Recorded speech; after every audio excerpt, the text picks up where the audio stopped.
Flying mode off. And League Two? There was in the first 6 weeks. Yes. We couldn't get a win to save our lives, but I think there's a big difference between going from the top of the National League to the top of League Two, without sounding sort of disrespectful anyway to the National League. It's really, really strong.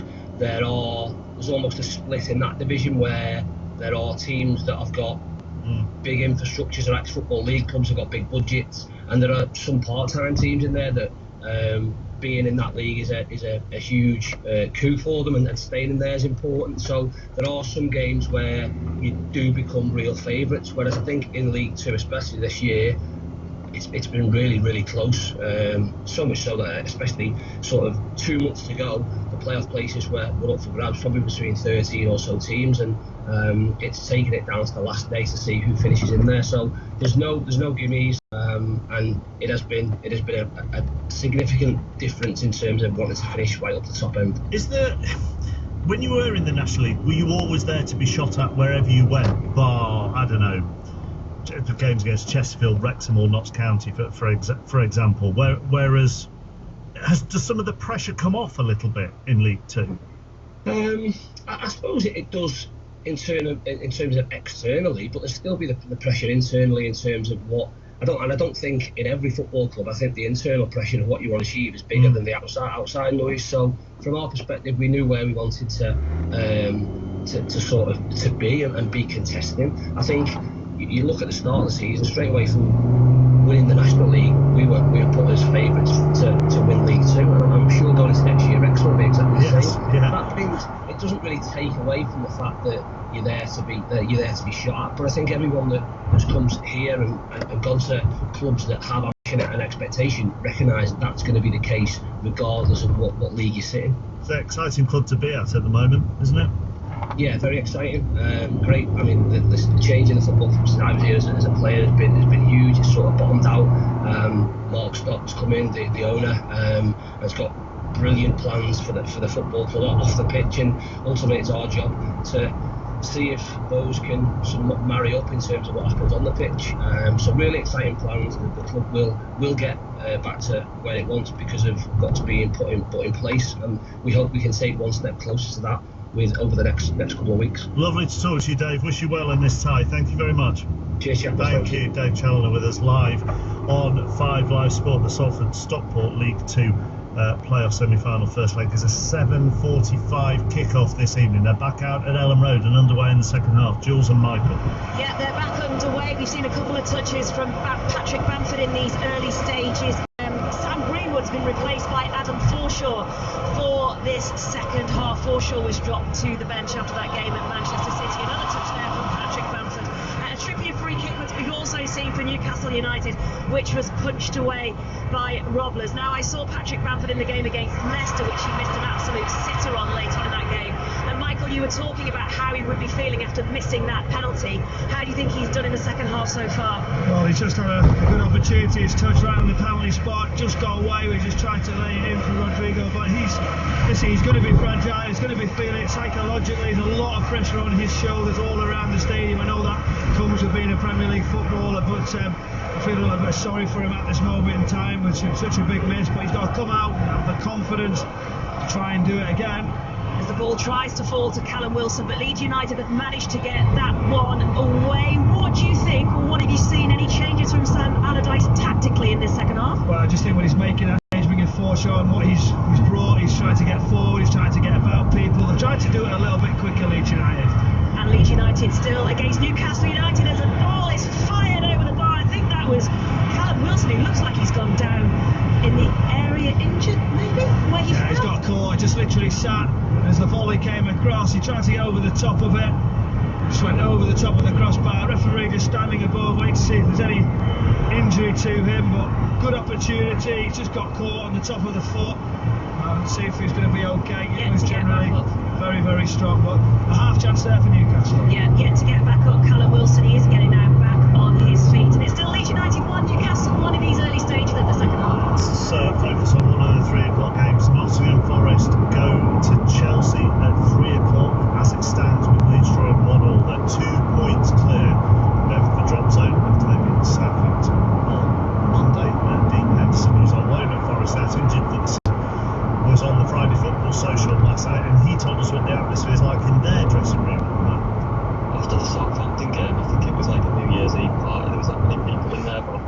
yesterday, everyone was buzzing, they were delighted. But do you know what? Like, they're all top guys, and everyone's got on. Like, I can't believe how good the team spirit is within the group. I've never seen a team so united. Like, everyone wants to win. I think that's credit to the manager, the way he's dealt with players over the season, and obviously communicated with them, because everyone seems to be wanting the same thing, and I think that's testament to the gaffer, to be honest. What was it like, when the gaffer got that huge vote of confidence, because you went through that run of games where there was a question mark over his future?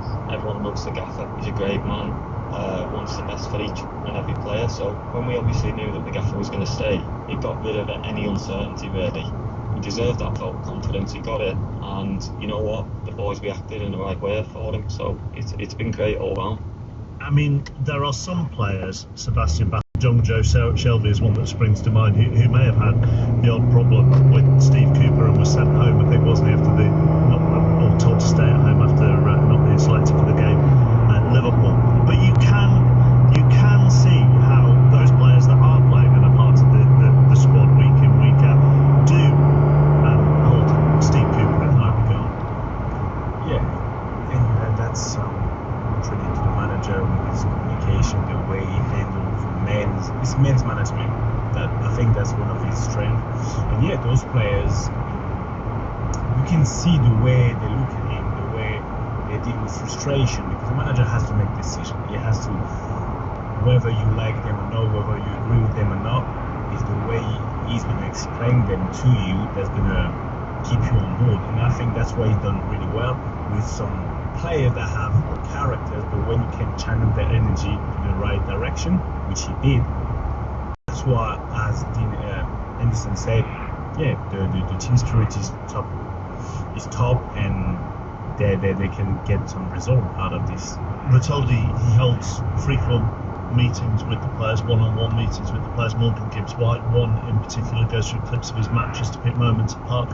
It sounds like common sense, sounds like something that should probably be done a lot. I'm guessing Nedum it's not done as much as it should be.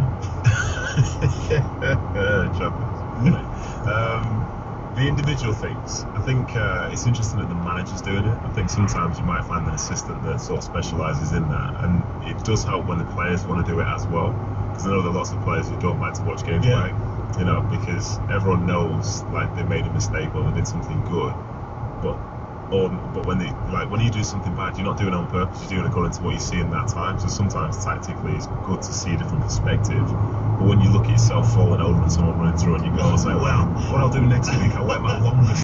You know what I mean? Presumably you don't go over that clip.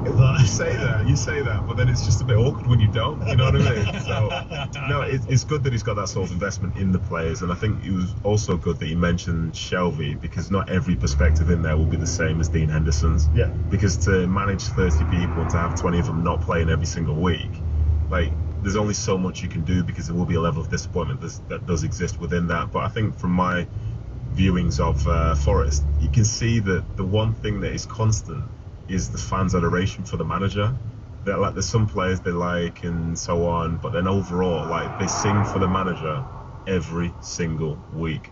So I think from a player standpoint, you understand why he's setting the tone, and nothing's going to change as long as he's here. So I totally get that, and credit to them. They've found 2 wins in the last 3 games, which have put them in a position above the line in May, which is kind of what you need. But then I'll be interested to know from Statman. Well, we go Chelsea away, Arsenal at home, Crystal Palace away. What is your expectation for points for them? I think the real problem with Forest is their away form. That's something that they need to address. But with Morgan Gibbs White, one of the things that I found really interesting in the interview last week, he spoke about how they're playing a certain way at the moment to get results. They're quite counter-attacking, they sit quite deep, and he said in the interview that Steve Cooper wants them to play offensively, wants them to play possession football and so forth. It's quite interesting that they are changing this just to stay in the league. I worry for that away form. I worry for what they create. There's times where they only got 3 or 4 shots away from home. They're not going to win games of football on the back of that, and I think they need to win. The big stat we spoke about last week, it was 36.8 in terms of the points. It might not be that same number this season, but they need 2 wins, is what I'd say. So they have to win one of these away games. Chelsea's going to be tough, but there's still an opportunity. We know how inconsistent they've been this season. Well, if you're saying that, they have to win one of these away games and the home game over Arsenal. I think they've got to win the home game against Arsenal. Massive, absolutely massive. But they've shown this season that they can do that, and they can show that they've got the quality, the atmosphere.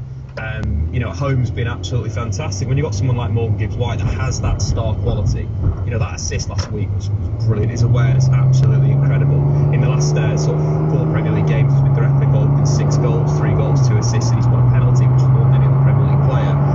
His relationship with the forwards, with Brennan Johnson and Danlo moving from midfield, they've got to put that together, put it through performances, and that's it. Well, what they have said, Gibbs-White and Brennan Johnson, is if they do manage to stay up, they've got 2 players who appear good mates, good understanding on the field as well. They appear to have, you know, 2 players who they could build around for 30 more. Well, yeah, and another 30, yeah. You know what? I've been watching them play, and even though they're the star players of Nottingham Forest, they make the difference. They score goals as much as they can. Can they build around them for next season if they stay in the Premier League? I'm not sure about that. Because for me, I look at consistency, and it's overall achievement. They need other players next to them to make them shine. I don't see them being consistent at the highest level enough to really take the whole team and, you know, build the team around them. They're good players. They're technically gifted. They can have some moment in the game. But I would love to see more consistency in terms of the way they attack, the way they go forward, and what they're producing. And then, yeah, that would be very, very big addition. That consistency would presumably come if things were a bit more settled, wouldn't it? You know, presumably they're not going to have the same turnover again, and if they don't have the same turnover again, then the consistency will come. Yeah, the consistency is due to the turnover of players, the number of players that are going to come and go. So, and it's very unbalancing for players when you keep coming. You have different players around you, and you got to adapt to other type of player. However, I really think that the way they play is going to be consistent in their effort, the way they produce, whether it's runs, whether it's, you know, like goal and product, and then it's going to be enhanced by the new players and all the consistency around them with the players that are going to stay. We're just going to go to Ellen Road, where there's a VAR check at the moment for a potential red card. Juliet Harrington? Yeah, I think the VAR check is over because Firpo has only been given a yellow card for, it looked an awful challenge on Gimaresh, who had just moments before being booked for diving. Michael Brown, you suggested earlier in the first half that this had the potential for a red card. We've seen a lot more aggression in this second half as well, haven't we? Yeah, I did. It just went away from Firpo, so he was a desperate lunge, a dive into Gimaresh, and at that point it looked like it was, but actually he does really well to get out of the way. That probably saves it with the yellow card being issued. And a huge roar you may be able to hear in the background is that Leeds United are going to make another substitution, their second of the afternoon, and it's Nonto who is being prepared and ready to come on. Robbie Keane is just talking to him, giving him his final instructions, but Leeds are going to make a second substitution, and the second half is a lot more even, Michael, than it is the first, and that's why the Leeds United fans have found their voices again. Yeah, it's been end to end. You can just see it opening up, so it could go either way. United looking to make that change, but I think from a Leeds perspective, they do not want to leave it too open, because you know that threat that Newcastle will have on the counter. 30 minutes to go, it's still Leeds United 1, Newcastle 1. Let's go back to Ibrox, ready for Saif. It's 2 Celtic 0, no change then since half-time, almost on the hour mark. The reason that it's been a status quo is O'Reilly ambushed Jack, but found the Rangers goalkeeper Robbie McCrory in top form when he fingertipped the shot over the crossbar.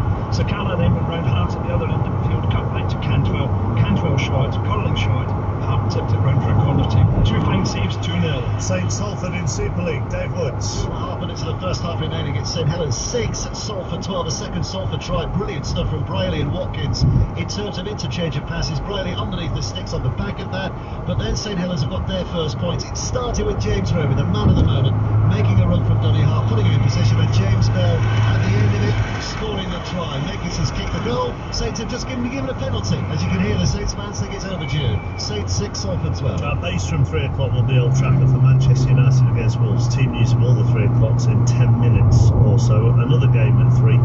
Villa against Tottenham. Big game for both in the race for hearsay that Tottenham haven't interviewed Nagelsmann. And Jack Pitbrook at The Athletic, who covers Tottenham for them, then tweeted this, Nathan. The more I think about it, the stranger this is. Why would Spurs benefit from not interviewing one of the best coaches on their list? What do they have to lose? Are they so overwhelmed by top candidates, or top applicants rather, that they don't have time?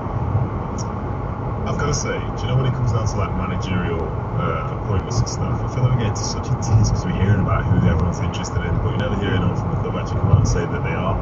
So someone's like, well, obviously they're going to go for Nagelsmann, they're going to go for this guy, like this guy's available, so that's what it's going to be.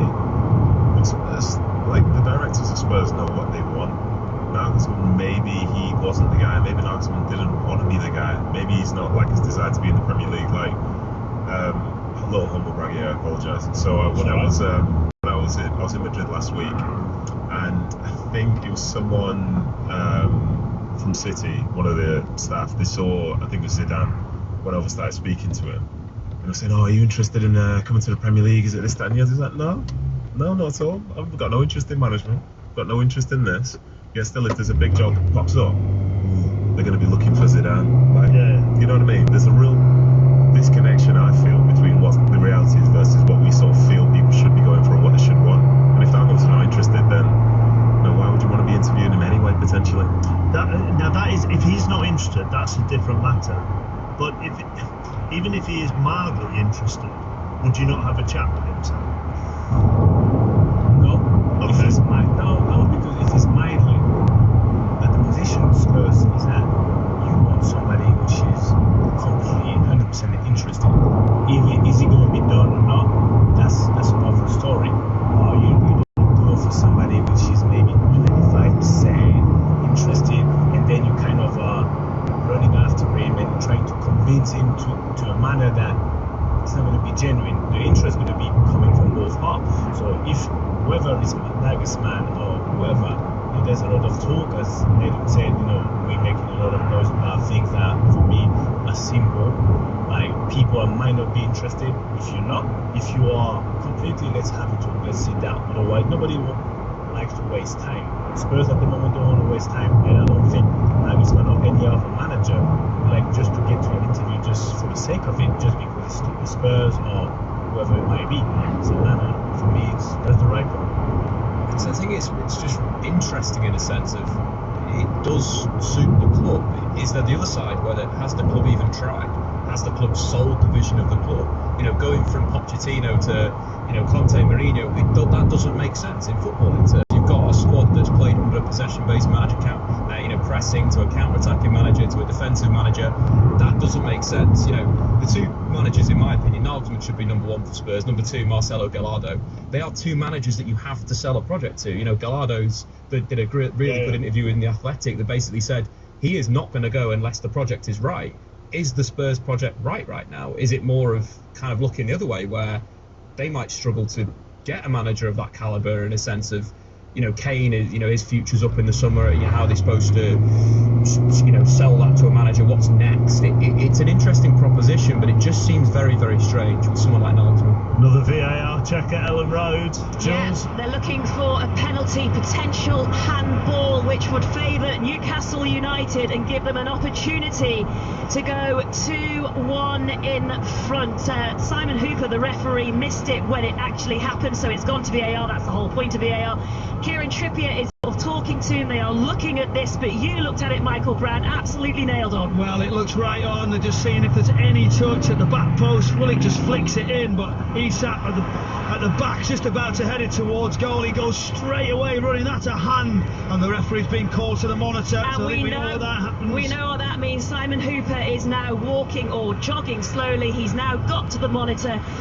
He's listening to what instructions are being told to him or what's being said to him in his earpiece and technology, and he's still standing there. I don't know how many shots of this he is going to see as he makes his decision and turn his original decision around as the players stop and they're looking hands on hips, a lot of them. Joe Linton hanging around that area where the referee is. He's now made his decision and he's pointed to the spot and he's running back onto the pitch here at Ellen Road. Newcastle United were about to make a couple of substitutions before this happened. Kieran Trippier has the ball.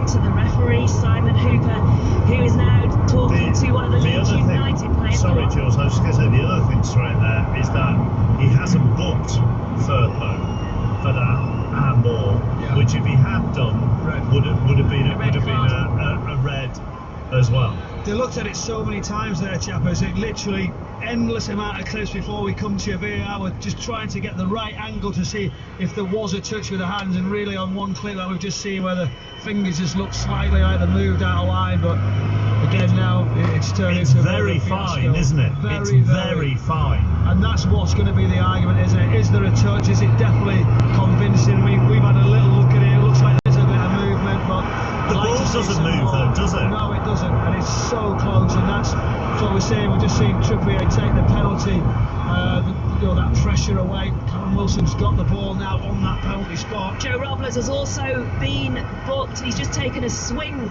on his crossbar as he gets ready for this penalty. Kieran Trippier has given the ball to Callum Wilson, who is bouncing it on the ground, and he places it on the spot. I'm not sure if Rob has actually just said something else to him, that whole point of gamesmanship and trying to wind him up, because this is a huge opportunity for Newcastle United, and not the opportunity that Leeds United wanted, having held them to this point that they have as it stands with this 1-1 scoreline. But Callum Wilson is getting ready, he's pointing, he's jogging, he's making his way to score the penalty, and into the back of the net, straight down the middle, into the top, and Newcastle United have their lead here. Now what do Leeds United do with this? Because Leeds United are a goal down, Newcastle leading by 2 goals. That brilliant penalty, but the goalkeeper is in danger of being sent off here. He's threw the ball straight after it. The referee just stood over him saying this is your final warning, but he's pointing to the right. You're going to go do the same again. Wilson just stands above it and just literally calmly goes right down the middle with that little clip as he celebrates with the supporters. But fascinating here at Ellen Road. Obviously the decision building onto it. Now the fans are not happy with that decision. Goalkeeper almost getting sent off. Incredible. And Kieran Trippier is just talking to Alan Saint-Maximin and Anthony Gordon, who are waiting to come on into this match. Those substitutions yet to be made by Newcastle, but Newcastle have the lead here now at Ellen Road by 2 goals to 1. Could you 100% tell me that's handball, mate? All I would say is that you can see his hand sort of changes its shape as the ball touches it. But I was interested because the only reason his arm's up there is because he had a little push in the back from Isak. That's his reaction for it, and that's why he's off balance. But that's tough. But if you were of a Newcastle persuasion, you saw that video, would you say, oh, it's fine, it doesn't matter? Or is it more a case of we're trying to help Leeds out a little bit because they're desperate for the points as well? Sam, do you think there was a push? I mean, there's a push, but as a striker, you gotta feel your defender, and as a defender, you gotta feel your striker. So it's always gonna be a push. Does the push impact the movement of the hand? For me, the handball is not as clear to call the handball. Otherwise, you're gonna look at the push as well. You're gonna have to look at the push as well. So for me, that's harsh, but. Yeah, do we feel sorry for Leeds because they tried to get out of that relegation battle, maybe a little bit unconsciously. From a Newcastle standing point, you're gonna claim that penalty, so it's tough. You also say, what's your hand doing? I think it's purely because he's off balance, genuinely. And the little push itself, like the way football works, or just sport in general, you just need to be a big push for it to have a big impact. I think that's why he's ended up being in that spot. And most of the time, we don't know where people's arms are until the ball hits it, do we? And that push, that lead push, and that's what, honestly, I've been told that many times. You don't need to really come and obviously push somebody in the back. You just a lead push around the hips that gets somebody off balance, and then your arm's going to be thrown in the air. Yeah. Therefore, when you know that, you think like, okay, that's unlucky for the defender, but that's the game. Yeah, and also I've got to say, when you get pushed in the back, sometimes you try and sell it by putting your arms in the air. Flailing around dramatically. Look, have a look at this. I've been pushed in the back. Oh, okay then. Well, so you get pushed in the back. Well, how about this? Here's a penalty kick, and your team goes 2-1 down. It's also great news in the the title race in the Fantasy 606 League. Unfortunately for multiple times penalty. A great podcast available on BBC Sound, chappers. if not a little niche. Let's go to... Other fans say that Michael Beale has broken his duck in the Oakland derbies. A horrible mess by Celtic in midfield allowed fashion from a narrow angle, rolled the ball into the net. Rangers haven't celebrated like this for a good long time at home against Celtic. It's Rangers 3, Celtic 0. Thank you very much, Roddy. St Helens 6, Salford 12 at half-time in Super League.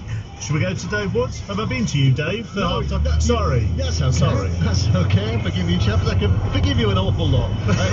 It is half-time. Saints 6, Salford 12. Salford looked very smart with their 2 tries in the opening 17 minutes. Briley and Brodie Croft the scorers, but Saints have never been far away. James Bell getting over the line 32nd minute. That came off the back of the man of the moment, James Roby, his 532nd appearance.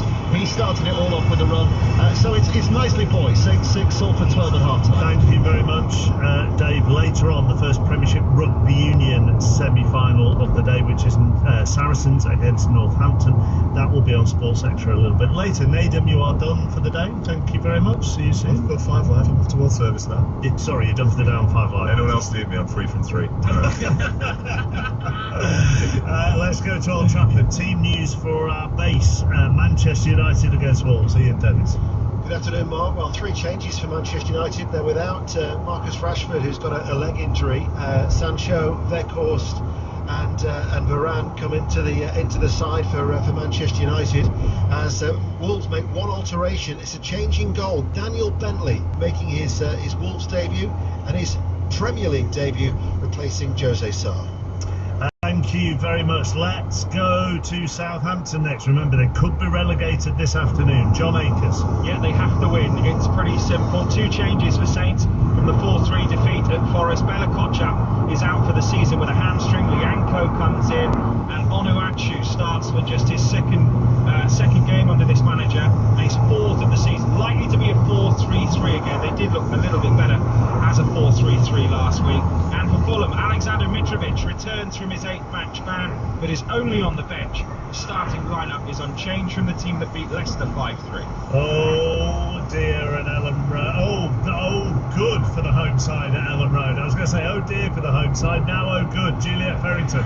Yes, because it's still 2-1. Newcastle thought that they had scored. It was a brilliant move, finished off by Alan Saint-Maximin, where he actually didn't hit the target at all. It looked like it was in, but it wasn't, so it's still 2-1 lead. But since Newcastle have the head, you can see frustrations, can't you, Michael Brown, on the pitch with the players? Yeah, getting a little bit frustrated, obviously leaving those spaces offside, obviously come to the right there. There's so much space, but they've got to get the ball into the wide areas, and Onto especially needs to run at it. Haven't seen him yet. He's here on this near side. But Newcastle back into possession as they go and look for a third here at Ellen Road. The momentum is certainly with them. It's Leeds United 1, Newcastle 2. We mentioned Southampton would be relegated today if they don't beat Fulham. Leeds have been next to bottom as things stand with 30. Leicester have 30. Everton have 32. Nottingham Forest have 33 ahead of their trip to Chelsea. John Southall. Yes, good afternoon. A very significant afternoon this for Forest, as you say. 3 points above the bottom 3. Just the one change for them this afternoon. Joe Burrell, their captain, returns. Brennan Johnson drops out, so I think they'll go to a back 3 here. 5 changes for Chelsea. The most eye-catching one, Edward Mendy returns in goal for Kepa. That's his first appearance before the World Cup. The 12th of November, his last start. Also in, Lewis Hall, left back. Didn't go to the Under-20 World Cup because Chelsea needed him here, and he gets his chance. Jarrod Felix returns for Havertz, Mateo Kovacic for N'Golo Kante, and Sterling for Mudryk. And Mark, 128 changes to the starting lineup for Chelsea this season. That might just explain a thing or two. Wow. Have you worked that out? Yeah, I did. Spend Pat Murphy at Villa Park next in the race for Europe. Tottenham the visitors. A draw doesn't suit either side today. Villa 2 defeats in a row, make 1 change from the Wolves game. Bailey comes to Matrori. While Tottenham are unchanged from the win over Palace. Longley's recovered from his shoulder injury, so Porro continues in his advanced role in midfield in front of Royale. Europa League aspirations end for both Villa and Tottenham. It'll be the 16th season in a row for Unai Emery. Thank you, Pat. Round of applause from Dave as well for John Southall. Stats at Stamford Bridge. Let's see if Maz can get through the team news at Palace Bournemouth without mentioning that they've got their flip-flops on? I don't know how to follow that. Bournemouth, if they do though, just need a point down to be certain of Premier League football next season. 2 changes from the Chelsea defeat. Ilya Sabali making his first start, Chris Mepham coming into, Alan Smith and Marcus Senesi dropping to the bench. There's just 1 Palace change from the loss at Tottenham. Will Hughes starting, Jeffrey Schlupp doesn't make the matchday squad. Zaha is named once more as captain, with his future here at Selhurst Park very much still up in the air. Thank you very much, Maz. Let's go back to Old Trafford then. Pat Nevin alongside Ian Dennis in what is, for the home side, now a must-win game, Pat. It is, but and being broken over. Sorry to interrupt. You know, earlier on when Dave Wood said that he'd forgive you or you'd forgive Dave. Yeah. Would you forgive me? I can answer that because there are much more important things going on. Thank goodness for a goal, Julian Harrington. Thank goodness if you're a Leeds fan for Christensen, because he has equalised for Leeds United 2-2 here at Ellen Road with 11 minutes of normal time to go. It came from a corner. Newcastle didn't really deal with it, and there was Christian in the end to fire that one home, Michael Brown. Incredible strike. There might have been a deflection, but they were sure. Newcastle on the corner, caught them out very, very quickly. Nonto just flicks the ball across. Bamford has one go, then it drops to Christensen on the edge. Just goes straight into the bottom corner. Pope looks, he anticipates, waits. And just having a look back again and see how much of a movement there is. It's a huge deflection. That sends it right away. Could be Trippier right into the left-hand corner. There's no chance for the goalkeeper. The atmosphere has gone back up. We've got a real ending to it now, and it looked like Leeds United were really struggling, trying to find any momentum. Just shows how quick it can change from one set piece that Newcastle didn't deal with. And they're back on the attack again. The Bear Pit is well and truly alive, Mark, and the point is well and truly back on as it stands for Leeds United 2-2. Incredibly unlucky, Michael, from a Newcastle point of view. That it just glanced off Trippier's head and went inside the post. For to actually squeeze right in the near post like that. But just going back to the corner kick, if you watch Gordon, he was given errors. He should have really stayed to the left-hand side, that double up. It allowed him to push the line to get the cross in, too much space. And that's where Eddie Howe will be disappointed. But again, now into a key area. A free kick from a good position is being awarded. And another dangerous position for Leeds United. Yeah, it was Nonto bundled over, so Leeds United have a free kick, Mark. We'll let you know how that one goes. It's an obvious thing. What's a change in the atmosphere? It's just flippant, isn't it? So quickly, as we've seen before. We're just looking at this from that penalty. Was at 2 minutes, Jules, from the one in a 3 minutes. 3 minutes. 3 minutes and about 20 You've got your seconds. very, very short. How things hit this level, details. Patrick Bamford just waving now in an offside position, looking for where he wants that ball. And it's a really, really high line that Trippier's trying to keep up. Forshaw on top of the ball. How good can his delivery be? Yeah, Leeds United looking dead and buried as that free kick eventually. I think it was Patrick Bamford who did get the final touch on that. It's gone over the bar. Yeah, in swinging, just obviously trying to just flick it, use the pace, but there wasn't enough pace on the ball. He wants it a little bit slicker, a little bit quicker, just trying to touch it into the far post, and actually Bamford misses it, hits his shoulder. Really poor from him, but atmosphere's up. Yeah, grandstand finish here, marching on together, Mark, amongst the Leeds supporters. 2-2. We will be back. Plenty of times between now and the final whistle. 2-2 there. Remember, Rangers lead Celtic 3-0 at Ibrox. They've got about 12 minutes to play there. We're across the Super League this afternoon as well, where Salford are currently 12-6 up at St Helens. Back to Old Trafford. Ian Dennis has had to go to World Service, so that's a relief. It just leaves us. I don't even want to know why I need to forgive him. I'm still here. Oh, no. Oh, no. I will always forgive you. Thank you. Because I'd just give you a slightly incorrect team news earlier. There are still 3 changes for Manchester United, but it's Sancho for Rashford, Martial for Weghorst, and Varane for Malacia. Okay. I've got a feeling I didn't get that quite correct. All right. Well, now I'm going to World Right, Service. you are forgiven. Then up to World Service you go. It is must-win, isn't it, for the home side, Pat? Feels a little bit like that, actually. I feel as if I need to forgive someone. This is the second time I've just come on here today, and the PA comes on right away, as they always do. Yeah, for United, considering the run of form that they've been on just now, it's not been great recently. I think it's 3 goals in the last 6 games. It doesn't look good. They're not scoring enough goals.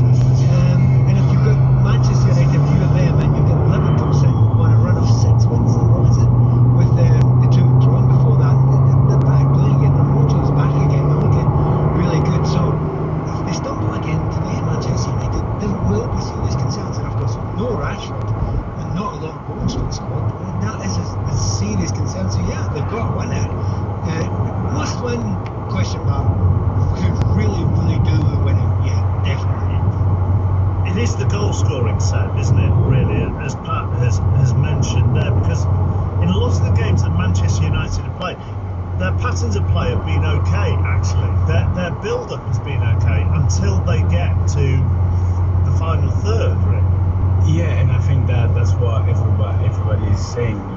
There's no doubt about if Marcus Rashford is not scoring goals, you start wondering who's going to score goals. And he was on fire for a good period of time, and I think that's what got people really fooled in terms of the level they were at. They were producing because Marcus Rashford was scoring goals. Now that his goals opportunity dried up a little bit, and he got injured, and he's just gone out of form a little bit. Now we look at the pattern of play, which is okay, possession based. They're keeping the ball because they have strong defensive base as well, with Casemiro back in the midfield. So they're not going to concede that much. But when you're Man United and you're going forward, you're expecting goals. That's when I think problems start to rise up a little bit more. And now that's what people are concerned about, their attacking force. And that, as Seb says, Pat, your leading striker, your leading front man will have, well, unless it's Erling Haaland, will have the odd little spell of, although Haaland had one this season, I think, will have that odd little spell of no scoring. It's down to the others here. It's down to Sancho and Fernandes and Anthony and Eriksen and Martial, who starts today, and to contribute. And actually, they haven't contributed enough. And even recently, Brighton, West Ham, they're not even really making the goalkeeper work. No. Do you know, Seb was talking about that run of goals that Marcus Rashford had. It was just about late December, wasn't it? He started on that run. I think it was 10 league goals, 3 in the Europa, 5 in the EFL, 1 in the FA Cup as well. It was absolutely flying. So yeah, that utter reliance. The problem is with the rest of them, I think there's been a bit of predictability about the rest of them. There's also one other little thing. It's not just that Marcus Rashford was scoring goals. If you think about the many times he went beyond defences, he stretched them. Now if you're stretching that, you're stretching the play, and then that gives you space for players like, to some degree, Eriksen, but definitely Fernandes and Sancho or Anthony. That's what they want. They want a bit of a gap between their strikers and their defenders, so that they've got space to A, get the ball, and B, to start running at players. So that they don't get that as much, and Marcus isn't in that sort of form. And he's not going to be here today, so that's going to be kind of squeezed up in them as well. Back to the predictability, I do think, maybe particularly with Anthony, you can't keep on doing the same thing all the time in the Premier League. It will work now and again. Well, yeah, you've cut in and scored a cracker. You're not going to get 20 or 50 like that. You need to go and adapt a little bit more, and that's what they've not been doing lately. They've not shown great adaptability when they're attacking and creating. I think the Anthony point's really interesting, because sometimes he shows a lot more to his game, and then he almost regresses back to that default cutting and shoot. Take the Everton game. I think those 3 times where he springed in behind their defence, in behind the back line, probably should have got 2 goals and assist. And that sort of decision making in the final third is his current problem, and that's the problem with a load of the United forwards that on the young side that seem to not be consistent yet. But on the flip side, go back to the Wolves game on New Year's Eve. You had a massive chance for Sancho, massive chance for Anthony, and a massive chance for Martial, the 3 forwards that started the game. That has consistently been United's problem. When you look at Bruno Fernandes and his creativity this season, 103 chances created in the Premier League this season, more than any other player in Europe's top 5 leagues. You're looking at big chances he's created, he's on 29. Kevin De Bruyne has got 31 big chances created, but Kevin De Bruyne has 9 more assists. And that shows the quality in the forward line of Manchester United now is completely misfiring if Rashford isn't on it. And just to back you guys up, when I look at, for me, the Manchester United forward strikers or attacking players, they're way too predictable. When I look at, even me, when I look at Anthony, for example, because we were talking about him, and even though you're tricky, I know what you're going to do. And I know exactly what you're going to do. And when Marcus Rashford doesn't bring that kind of ruthless, because Marcus Rashford can kill games in terms of he was striking, he was scoring goals. The others, even Bruno Fernandes, is kind of he's pretty. You keep the ball well, you get to the final third.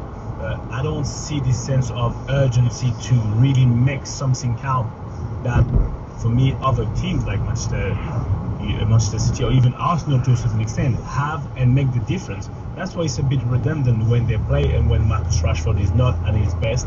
That's my concern about Manchester United at the moment. Is it unfair then, Pat, that given the lack of goals these attacking players are scoring, that so much criticism comes David De Gea as well? Well, I think it's grossly unfair personally. He's a very good goalkeeper. Goalkeepers go through tricky times now and again. He's had a couple of mistakes that he's made. A lot of it goes down, if you start looking at some of the statistics, and I'm sure I'm not the best man for statistics on this front today, but you meant to get... Well, that's John Southall, actually, given the one he gave earlier, but okay. I mean, he's been a fantastic goalkeeper. I mean, player of the year 3 or 4 times. Is he weakening a little bit as a goalkeeper? Possibly, I'm not too sure about it. I think you have to look at the amount of chances that have been made against you, I think, and good chances that have been made against it, how good the defence is.